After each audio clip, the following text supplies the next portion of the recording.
Hello friends, welcome to my YouTube channel the way education.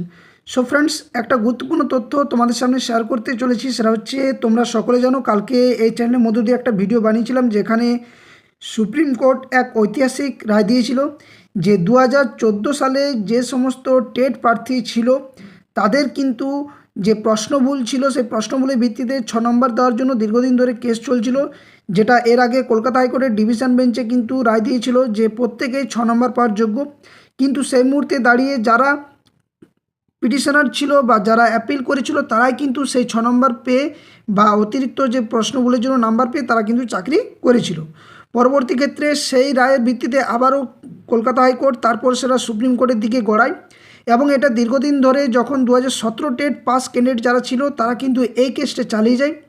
আর সেখানে দেখা যায় যে দীর্ঘদিন ধরে এই কেসটা স্টে পড়েছিল সুপ্রিম কোর্টে অনেক দিন ধরে।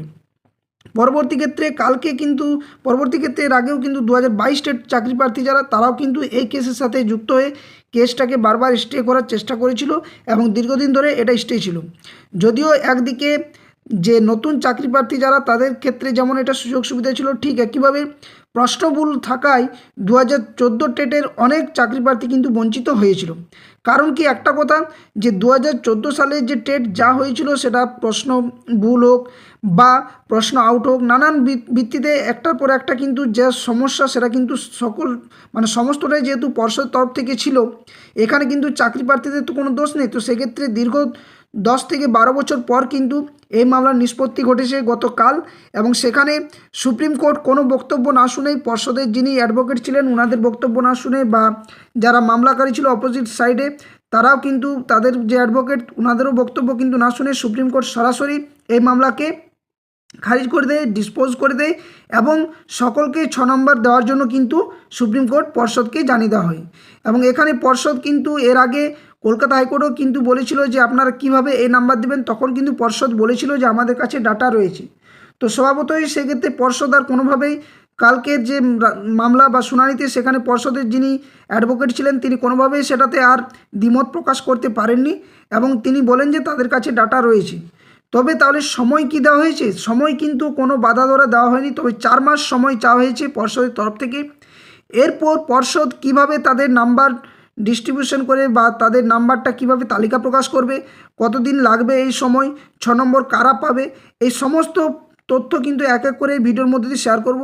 সাথে সাথে আরেকটা গুরুত্বপূর্ণ বিষয় কিছুগুলো রয়েছে, যেটা হচ্ছে এই যে নতুন রিক্রুটমেন্ট হচ্ছে 13,421টা শূন্যপদে, আদৌ কি সেখানে যারা 6 নম্বর পেয়ে 2014 টেট পাস করবে তারা কি এই নতুন রিক্রুটমেন্ট প্রসেসে অংশগ্রহণ করতে পারবে কি না, সেটা নিয়ে প্রশ্ন থাকছে। সাথে সাথে যাদের 6 নম্বর পাবে তাদের যাদের ডিএলএড নেই বা যাদের হয়তো অ্যাডমিট কার্ড হারিয়ে গেছে বা যারা নাম্বার জানতে পারছে না বা নতুন রিক্রুটমেন্টে অংশগ্রহণ করতে তাদের কি করণীয়, এই সমস্ত তথ্য এক এক করে শেয়ার করার চেষ্টা করব। তো সকলে ভিডিওর সাথে শেষ পর্যন্ত যুক্ত থাকো, সমস্ত তথ্যগুলো এক এক করে দেওয়ার চেষ্টা করছি। আর যদি কোনো ডাউট থাকে অবশ্যই কমেন্ট বক্সে কমেন্ট করবে। চ্যানেলে নতুন হয়ে থাকলে, নতুন ভিউয়ার্স হয়ে থাকলে অবশ্যই চ্যানেলটি সাবস্ক্রাইব করে পাশে থাকা বেল নোটিফিকেশন করবে। সমস্ত তথ্য এখান থেকে কিন্তু শেয়ার করা হয়ে থাকে। ভিডিওটি লাইক শেয়ার বাকির সাথে করবে অবশ্যই। তো দেখো, আমি একটা নতুন পেজ নিয়ে কিছুগুলো বিষয় আমি তোমাদের সামনে ডিসকাস করছি। সেটা হচ্ছে, একটু মন দিয়ে সকলে শুনবে। প্রথম যে বিষয় সেটা হচ্ছে যে 2014 টেট যারা কোয়ালিফাইড সেই সময় কিন্তু ডিএড বা বিএড এই সমস্ত বিষয়গুলো কিন্তু অনেক ছিল না, অর্থাৎ এইচএস বা গ্র্যাজুয়েশন পাশে কিন্তু অনেকে সেই মুহূর্তে চাকরির জন্য বা টেটের জন্য কিন্তু আবেদন করেছিল এবং টেট পাস হয়েছিল। পরবর্তী ক্ষেত্রে তারা ডিএলএড করে অনেকে যারা পিটিশনার ছিল অনেকে কিন্তু চাকরি পেয়েছে। তোমরা জানো এর আগে যেটা 42,000 চাকরি বা 16,500 এই সমস্ত রিক্রুটমেন্টে তারা কিন্তু অংশগ্রহণ করে এবং তারা অনেকে চাকরি করছে। তো এই ক্ষেত্রে যদি এই মামলাটা পুরোপুরি, অনেকে প্রশ্ন করবে যে তাদের ওএমআর নেই, যদি এই ভিত্তিতে করা হয় তাহলে কিন্তু মামলাটা অনেক দূর গড়াবে এবং এক্ষেত্রে পর্ষদের যেমন একটা চাপ হবে, নতুন নিয়োগ প্রক্রিয়াতে যেমন একটা চাপ হবে, ঠিক একইভাবে যারা চাকরি করছে তাদেরও কিন্তু চাকরি বাতিল হতে পারত। কিন্তু সেই দিকটা দেখে নিয়ে এর আগেও কিন্তু অনেক মামলা ঘটেছে কলকাতা হাইকোর্টে। পরবর্তী ক্ষেত্রে পর্ষদকে যখন কলকাতা হাইকোর্টের তরফ থেকে জানানো হয় যে এদের ভিত্তিতে কী তথ্য রয়েছে, তখন কিন্তু পর্ষদ সরাসরিভাবে জানিয়ে দেয় যে তাদের কাছে কিছু ডাটা রয়েছে। জানি না এটা আদৌ সত্য কি মিথ্যা, সেটা কিন্তু পরবর্তী ক্ষেত্রে যখন 4 মাস যেহেতু সময় চেয়েছে পর্ষদ, কী ডাটা প্রকাশ করে বা কী ডাটার ভিত্তিতে তাদের তালিকা প্রকাশ করবে যারা 6 নম্বর পেয়ে টেট পাস করবে, সেটা কিন্তু পরবর্তী ক্ষেত্রে জানা বিষয় হয়ে দাঁড়াচ্ছে। তো এখন মোদ্দা কথা হচ্ছে, যারা 6 নম্বর পেয়ে টেট পাস করবে তারা কি এই যে নতুন 13,421টা শূন্যপদ, এখানে কি তারা কি অংশগ্রহণ করতে পারবে? তো এটা নিয়ে কিন্তু সুপ্রিম কোর্ট কোনোভাবে কোনো মতামত প্রকাশ করেনি, শুধুমাত্র মামলাটাকে খারিজ করে দিয়েছে। কারণ দীর্ঘদিন ধরে এই মামলা চলছিল এবং কালকে সুপ্রিম কোর্ট একদম বসেই ছিল এইভাবে যে যাতে করে মামলাটা পুরোপুরি ডিসপোজ করে দেওয়া হয়। তো সেই ভিত্তিতে পর্ষদের যিনি অ্যাডভোকেট ছিলেন বা অপোজিট সাইডে যারা ছিলেন মামলার ভিত্তিতে, তাদেরও কিন্তু কোনো অ্যাডভোকেট কথা শোনেননি, পুরোপুরিভাবে এই মামলাকে খারিজ করে দেয় এবং সকলকে 6 নম্বর দেওয়ার জন্য বলা হয় পর্ষদকে। তো 13,421 শূন্যপদ, এখানে যদি এই হাজার হাজার চাকরি প্রার্থী, কারণ এখানে তোমরা জানো সকলে যে 2014 টেট প্রায় 1 লক্ষের উপরে কিন্তু পাস করেছিল, যার মধ্যে অনেকে নিয়োগ পেয়েছে এবং অনেক সংখ্যক বাকি ছিল। এবং যেহেতু এই 6 নম্বর যদি বেড়ে যায় তাহলে কিন্তু আরও হাজার হাজার চাকরি প্রার্থী কিন্তু পাস করতে পারে এবং পারার বিষয়ও কিন্তু হয়ে দাঁড়াচ্ছে। তো এর আগে যখন 2017 টেটে সেখানে কিন্তু কোনোভাবে তারা কিন্তু অংশগ্রহণ করতে পারেনি। পরবর্তী ক্ষেত্রে এটাও কিন্তু একটা যুক্তির বিষয় যে এই যে 13,421 শূন্যপদে সেখানে কিন্তু যে অনগোয়িং রিক্রুটমেন্ট প্রসেস, সেখানে কিন্তু তারা অংশগ্রহণ করতে পারবে না। এবার আসছে আরেকটা বিষয় যে যাদের ডিএলএড নেই বা যাদের অ্যাডমিট কার্ড হারিয়ে গেছে তাদের কি হবে। তো দেখো, যাদের ডিএলএড নেই তারা তো অবশ্যই এই নিয়োগ প্রক্রিয়াতে অংশগ্রহণ করতে পারবে না, কারণ একটা এনসিটি গাইডলাইন্স রয়েছে যে ডিএলএড পাস যদি 2 বছর ডিএলএড কোর্স থাকে এবং টেট কোয়ালিফাইড থাকে তাহলেই কিন্তু তারা অংশগ্রহণ করতে পারবে। কিন্তু 2014 টেটের ক্ষেত্রে সেই মুহূর্তে কোনো ডিএলএডের বিষয় ছিল না। পরবর্তী ক্ষেত্রে যাদের ডিএলএড রয়েছে এবং যারা 2014 টেট বা এখনও পর্যন্ত যারা টেট কোয়ালিফাইড করেনি এবং তারা যদি এই 6 নম্বর পায় তাহলে কিন্তু তারা এলিজেবল এবং নিয়োগ প্রক্রিয়াতে অংশগ্রহণ করতে পারবে। কিন্তু তারা যে নতুন রিক্রুটমেন্ট এই যে 13,421 এখানে অংশগ্রহণ করতে পারবে কি পারবে না সেটা কিন্তু কোনো বলেনি। পর্ষদ এটা নিয়ে কী মত প্রকাশ করছে সেটাই কিন্তু এখন দেখার বিষয়। তবে একটা কথা বলে রাখি যে এই যে 6 নম্বর দেওয়ার পরেও কিন্তু অনেক আইনি জটিলতা একটার পর একটা তৈরি হবে এবং এটা হওয়াটাও স্বাভাবিক, কারণ দীর্ঘদিন ধরে একটা মামলা স্টে পড়ার ফলে সেই মামলার যে কোনো কার্বন কপি বা ওএমআরসির সে সমস্ত কোনো কিছু নেই পর্ষদের কাছে, শুধু কিছু ডাটা রয়েছে। দেখা যাক ডাটাগুলো কিভাবে প্রকাশ করছে পর্ষদ, সেটারও কিন্তু দেখার বিষয় হবে।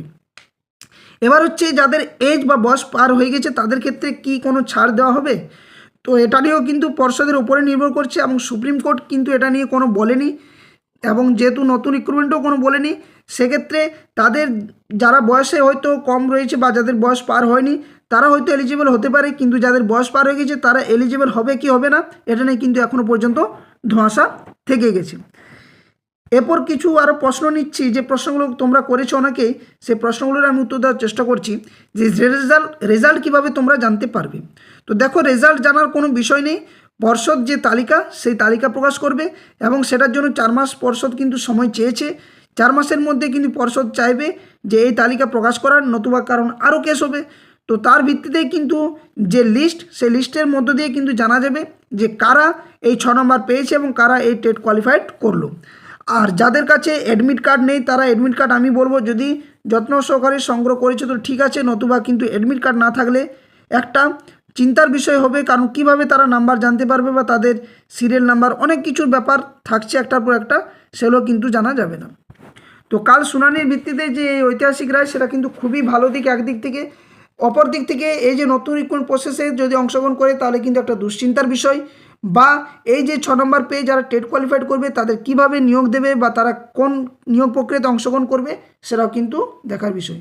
তবে শেষমেশ এটাই বলবো যে রাজ্যের শিক্ষার যে অগ্রগতি তাতে করে তোমরা সকলে জানো যে কোনোভাবেই রিক্রুটমেন্ট, টিচার নিয়োগের ক্ষেত্রে কোনোভাবে রিক্রুটমেন্ট ঠিকভাবে হয়নি। প্রাইমারি ক্ষেত্রেও ঠিক একইভাবে, যেমন একটার পর একটা দশক লেগে যাচ্ছে, ঠিক একইভাবে এসএসসির ক্ষেত্রেও সেই একই অবস্থা।